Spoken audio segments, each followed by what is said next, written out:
नमस्कार दोस्तों, धर्म रहस्य चैनल में आप सभी का एक बार फिर से स्वागत है।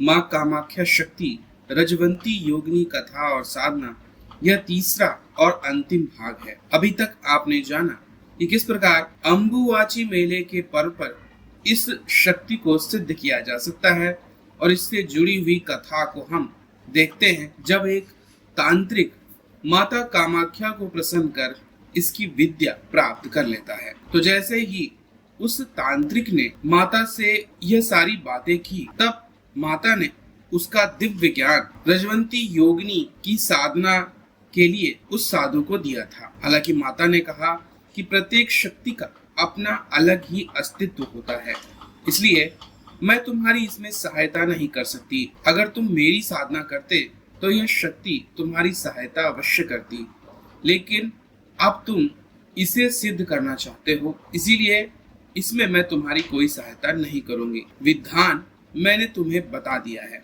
अब आगे की प्रक्रिया तुम्हें स्वयं करनी होगी। मेरे रजस्वला होते ही तुम्हें इसकी कठिन साधना शुरू कर देनी होगी।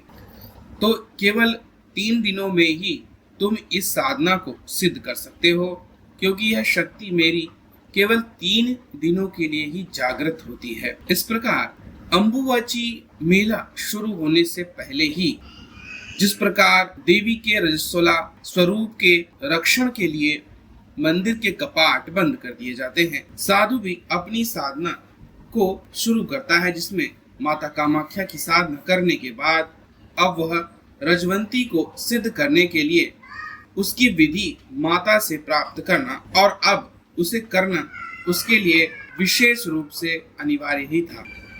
और वह रात्रि होते ही उस कठिन और सहज वृत्ति से होने वाली उस साधना के लिए तैयार हो गया था। रात्रि का पहला प्रहर शुरू होते ही उसने वह साधना करनी शुरू कर दी, और जब वह काफी देर मंत्र जाप करता रहा, तब कुछ देर बाद अचानक से उसे कुछ विशेष प्रकार की ध्वनि सुनाई दी। साधना काल में ऐसी ध्वनि जो कि तरंग की तरह थी, स्पष्ट रूप से उस साधु तांत्रिक को सुनाई दे रही थी। रात का समय था, विभिन्न प्रकार के जानवरों पशु पक्षियों के स्वर भी बंद थे। सिर्फ झींगुर और छोटे मोटे कीड़ों से उत्पन्न होने वाली ध्वनि के अतिरिक्त कोई ध्वनि कहीं तक नहीं आ रही थी। कि ऐसे में उसे महसूस होता है कि उसके पीछे कोई पायल पहनकर तेजी से इधर उधर दौड़ रहा है। उन पायल की ध्वनि में एक अभूतपूर्व आनंद प्राप्त होने जैसा स्वर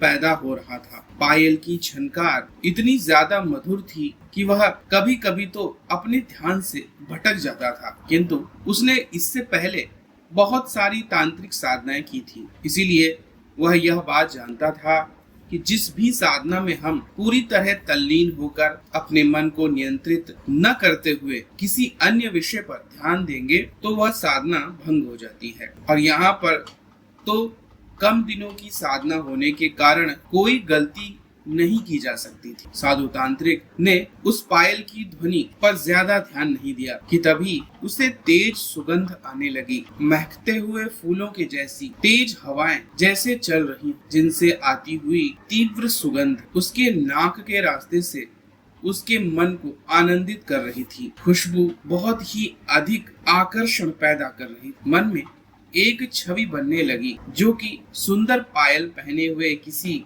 स्त्री और उसके शरीर से आती हुई सुगंध आकर्षित करने के लिए काफी थी। लेकिन साधक उच्च कोटि का था और इस बात को जानता था, इसीलिए उसने इस पर भी ज्यादा ध्यान नहीं दिया। यह प्रक्रिया बहुत देर तक चलती रही। वह जो भी स्त्री थी इधर से उधर, उधर से इधर पायल की झनकार करती। उसके शरीर की सुगंध तेजी से कभी दाहिनी ओर से कभी बाईं ओर से आती, लेकिन फिर भी साधक अपनी तपस्या को करता रहा। और इस प्रकार उसने वह पूरा दिन वह साधना करने के पश्चात अब वह तैयार था सोने के लिए, और फिर वह सोने चला गया। सोकर वह जैसे ही उठा, नहा धोकर अपने आप को पवित्र किया। पिछले दिन की यादों में उसे किसी सुंदर कन्या का आभास हो रहा था। उसे ऐसा लगता था कि कोई महासुंदरी उसके चारों तरफ घूम रही थी। उसकी यादों में खोया होने के कारण भी उसका ध्यान साधना की ओर अब तीव्रता से दौड़ रहा था।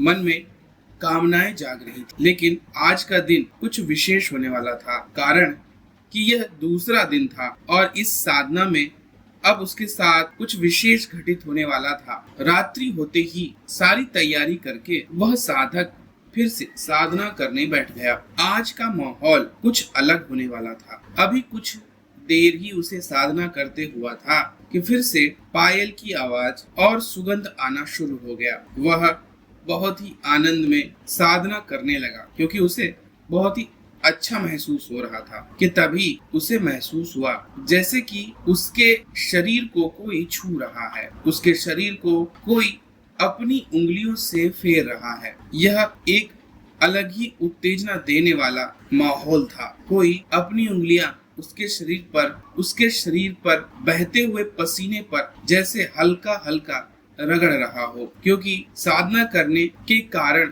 शरीर से उसके पसीना तेजी से निकल रहा था। लेकिन फिर भी वह तैयार था इस लक्ष्य को प्राप्त करने के लिए कि उसे ध्यान में सामने से एक भयानक चुड़ैल आती हुई नजर आई। उसे देखकर उसे भय होने लगा, लेकिन वह अपना ध्यान उस चुड़ैल से हटा ही नहीं पा रहा था। वह चुड़ैल बहुत भयानक थी और वह पास आकर अपनी पायल बजाने लगती और अपने शरीर से सुगंध छोड़ती, लेकिन फिर भी साधक अपनी साधना करता रहा। चुड़ैल अब उससे आगे बढ़ने का प्रयास कर रही थी। उसने साधक के शरीर से आ रहे पसीने को चाटना शुरू कर दिया। वह अपनी जीभ से प्रत्येक अंग को चाटने लगी और यह उस साधक के लिए सबसे बड़ी परीक्षा। अब शरीर उत्तेजना प्राप्त कर रहा था, क्योंकि अभी तक साधारण बात थी, लेकिन किसी के शरीर को चाटकर उसे उत्तेजित करना, उसके पसीने को पी जाना, ऐसा अनुभव अभी तक इस साधु को कभी भी नहीं हुआ था। उसका शरीर कांपने लगा। शरीर के कंपन की वजह से और भी ज्यादा पसीना आने लगा और उसके पसीने का आनंद वह चुड़ैल पूरे शरीर को चाट चाट कर लेने लगी। शरीर के हर अंग को चाटने लगी। शरीर के गुप्त अंगों को भी जब उसने चाटना शुरू किया तो घबराकर साधु बहुत तीव्रता से जोर जोर से मंत्रों का उच्चारण करने लगा। इस प्रकार तब उस शक्ति ने आकर उसकी गोद में बैठना शुरू कर दिया। साधु को यह लगने लगा था कि यह मेरे शरीर को तो एक तरफ से चाट ही रही है, दूसरी तरफ मेरे वीर्य को शरीर से बाहर निकालने के सारे जतन कर रही है। और वह उस साधु के साथ शारीरिक रूप से अपना संबंध भी बनाने लगे। साधु के लिए मंत्र जाप भी करना अनिवार्य था और अपने शरीर में वीर्य की रक्षा करना भी बहुत जरूरी था। साधु पूरी शक्ति लगाकर आंखों को तीव्रता से बंद कर ध्यान में पूर्ण गंभीरता लाकर बहुत जोर जोर से उच्चारण करते हुए साधना करने लगा। इस प्रकार किसी तरह उसने वह समय निकाला और इसी प्रकार उसकी उस दिन की साधना भी संपूर्ण हो गई। आखिरी दिन वह तैयार था, लेकिन बहुत ही ज्यादा घबराया भी हुआ था, क्योंकि अगर जैसा पिछली बार उस शक्ति ने किया, अगर आज भी हुआ तो वह अपनी रक्षा नहीं कर पाएगा और अगर उसका ब्रह्मचर्य नष्ट होता है तो साधना भी भंग हो जाएगी। लेकिन जैसा सोचो वैसा कहाँ होता है। अब वह आखिरी दिन जब साधना करने बैठा तो कोई अनुभव ही नहीं हो रहा था। वह साधना करता रहा। एक बार तो उसका मन किया कि कहीं वह कुछ गलत तो नहीं कर रहा, इसकी वजह से उसका ध्यान भटक रहा था। लेकिन कोई अनुभव न होने से वह चिंतित भी हो रहा था कि जैसे ही उसके उस दिन की साधना संपूर्ण हुई, सामने लाल रंग की साड़ी में, सिर पर मुकुट पहने, हाथ में त्रिशूल धारण किए हुए एक बहुत ही सुंदर स्त्री उसे दिखाई दी, जो कि तेज से भरी हुई थी। उसका चेहरा बहुत ही सुंदर, वस्त्र और आभूषण बहुत सुंदर, लाल रंग की रेशमी साड़ी में वह बहुत ही ज्यादा दिव्य और सुंदर दिखाई पड़ रही थी। सामने आकर उसने साधु से कहा, मैंने तुम्हारी पूर्ण परीक्षा ली है। आज तुम पराजित होने वाले थे। 2 दिन तुमने बहुत अच्छे से अपनी रक्षा, मेरी शक्तियां, जिसमें मेरी 2 सहायक शक्तियां तुम्हारी परीक्षा लेने के लिए आई, दोनों को तुमने नियंत्रित कर लिया। लेकिन आज तुम गलती कर रहे थे। कभी भी अगर साधना में अनुभव ना हो तो भी अपना ध्यान भटकने ना दो। माता की विशेष आज्ञा थी, इसीलिए तुम्हारी इस गलती को मैंने क्षमा कर दिया, अन्यथा तुम मुझे सिद्ध नहीं कर पाते। पर क्योंकि माता कामाख्या ने कहा था परीक्षा लेना, लेकिन उसे अवश्य ही उसकी मेहनत का फल देना, इसीलिए मैं तुमसे प्रसन्न होकर तुमसे सिद्ध होती हूँ और जीवन भर का तुम्हारा साथ देने का वादा करती हूँ। मैं तुम्हारे साथ रहूंगी और तुम्हारी मित्र बनकर तुम्हारे हर कार्य को करती रहूंगी। तब वह साधु बहुत प्रसन्न हुआ। उसने देवी से विभिन्न प्रकार के तंत्रों के विषय में जानकारी प्राप्त की और बहुत सारे प्रयोग जीवन भर वह करता रहा। इस प्रकार से बहुत सारे दिन बीत गए, समय होता गया। आखिरकार उसकी आयु पूरी तरह बुढ़ापे में बदल गई थी।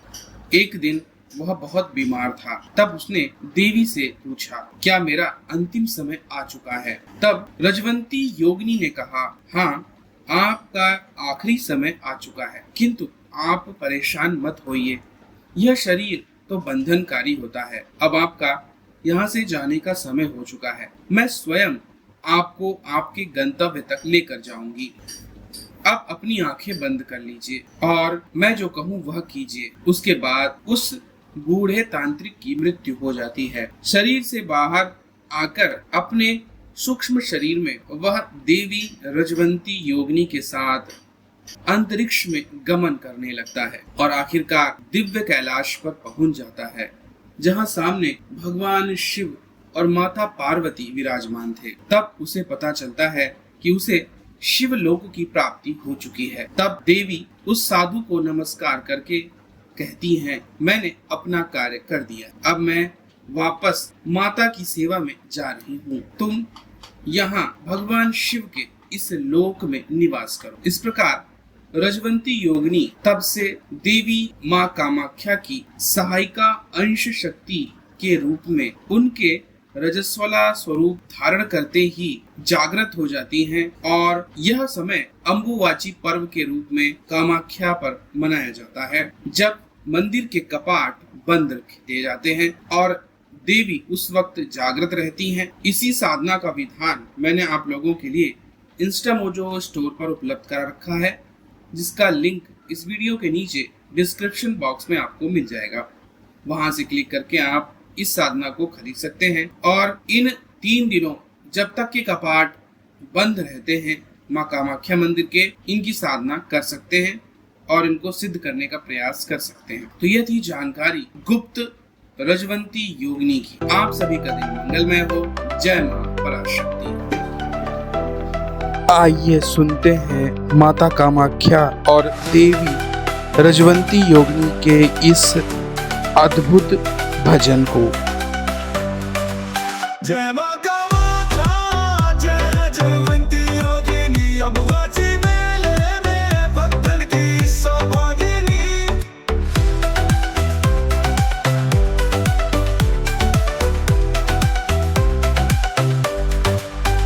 सिद्धपीठ कामाख्या, करुणा की अवतार, सेवा में रत योगिनी, सब पर करती उपकार। रजवंती रूप तेरे दिव्य अद्भुत काया, ध्यान धरे जो तुझ पर मन में शांति पाया। अम्बुवाची मेले में भक्त जन आए, तेरी महिमा गाए तुझसे वर पाए। दुर्गम मार्ग भी सहज तुझसे जोड़ लगाए, तेरे चरणों की धूली सच्चा सुख पाए। जय मां कामाख्या, जय रजवंती योगिनी, अम्बुवाची मेले में भक्तन की सौभागिनी। जय मां कामाख्या, रजवंती योगिनी, अम्बुवाची मेले में भक्तन की सौभागिनी।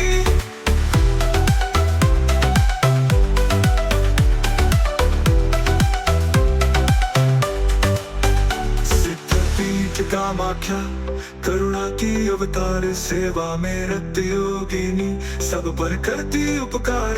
रजवंती रूप तेरे दिव्य अद्भुत काया, ध्यान धरे जो तुझ पर मन में शांति पाया। अम्बुवाची मेले में भक्त जन आए, तेरी महिमा गाए तुझसे वर पाए। दुर्गम मार्ग भी सहज